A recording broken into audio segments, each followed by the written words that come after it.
So you're closing on your new home and the sellers have asked for a leaseback. What is a leaseback and what does that mean for you? Stay tuned.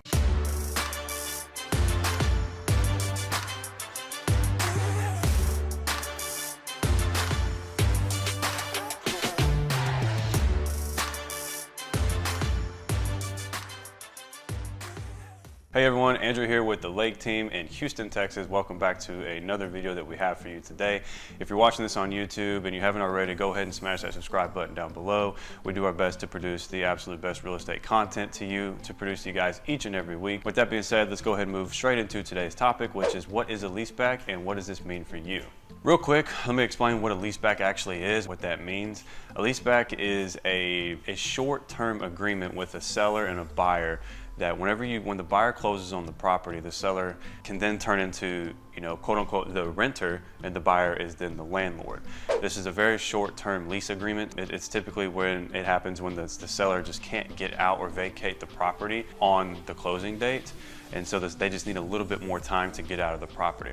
So therefore, they're going to be the renter and the buyer would be the landlord. So in a nutshell, that's kind of what a leaseback is. And then it's not really meant to be profitable for the buyer standpoint. It's all really meant to help out the seller to give them a little bit more time to get out of the property. So why can't a seller get out of the property in time? It just all depends really. Maybe the sellers, they're closing on their new house. Their closing date just maybe isn't probably 4 or 5 extra days after you guys have closed on his house or her house. So it just gives them a little bit more time to vacate the property again. So what are your options when you're approached with this, whenever they want to do a leaseback? Well, if it hasn't been agreed upon up front, any contract, any terms or any agreements have already been set in stone, it's totally up to you how you want to handle this. You can accept, you can deny, you can negotiate terms. Typically, it's kind of customary here in Houston. If it's a short leaseback, like a day or two after closing, you don't really charge the seller anything.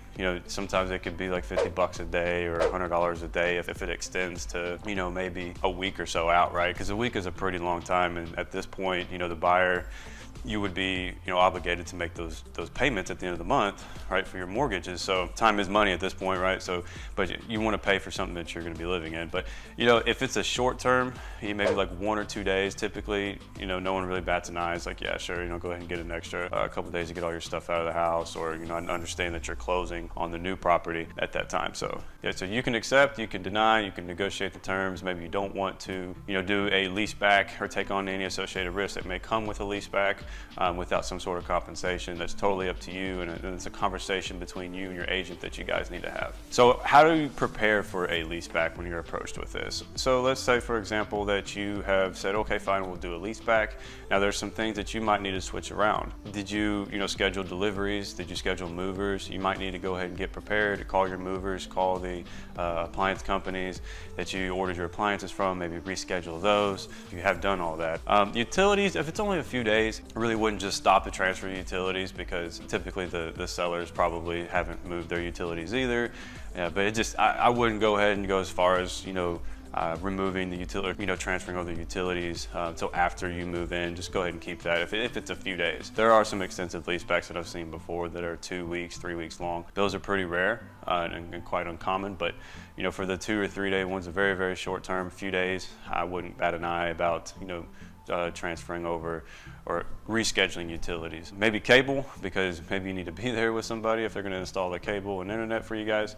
But everything else, I would keep going for sure. So that's pretty much how you can prepare for it. Again, like I said a second ago, it's totally up to you whether or not you're going to accept the leaseback, deny the leaseback, or negotiate some terms with it. But yeah, at the end of the day, it's ultimately your decision on how you want to handle this. When do you think you'd be approached with a leaseback? So a lot of times a leaseback, you kind of know ahead of time whether or not a leaseback is going to be necessary. If they're a responsible listing agent and they know what's going on that side of things, then as a listing agent, you don't want to wait until the very last moment to ask for a leaseback, because that's just going to throw everybody for a loop and be like, where is this coming from? Like, why didn't you tell us that you needed this weeks ago, right? So I would say around that 2-week mark, the seller's agent and the sellers need to reach out, and they need to let the buyer's agent know, the way we could let you know that they need a 3 or 4 day lease back or whatever, the X amount of days, whatever the case is.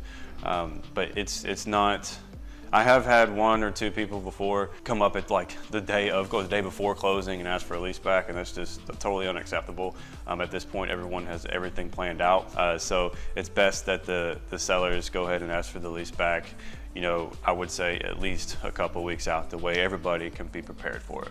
So again, the leaseback isn't meant for profitability when it comes to a buyer. It's really meant to just help out the seller, and then you can basically recoup some of those days. Because if you break down your mortgage per day, you'll have a day rate of how much you're going to be paying every single day based off what your monthly payments are. And so typically you might want to charge that per day as some sort of compensation from the seller. If it's a 3-day lease back, you may not want to charge them. If it's a 2-day lease back, you may not want to charge them. But if it extends out to a week or longer, that's when it starts to get a little iffy. There is no set in stone rule of you have to wait X amount of days before you can start charging somebody. You can charge them from day one. It's not really standard to charge a day rate if it's just 3 days or less than that. But anything more, you may want to consider it. Hopefully you guys can come to an agreement on everything. All right, well, that's going to wrap it up for this video today. Let me know what you guys think in the comment section below. If you have a topic that you'd like us to cover, if you have any further questions, visit us on our website. From there, you can reach out to us directly.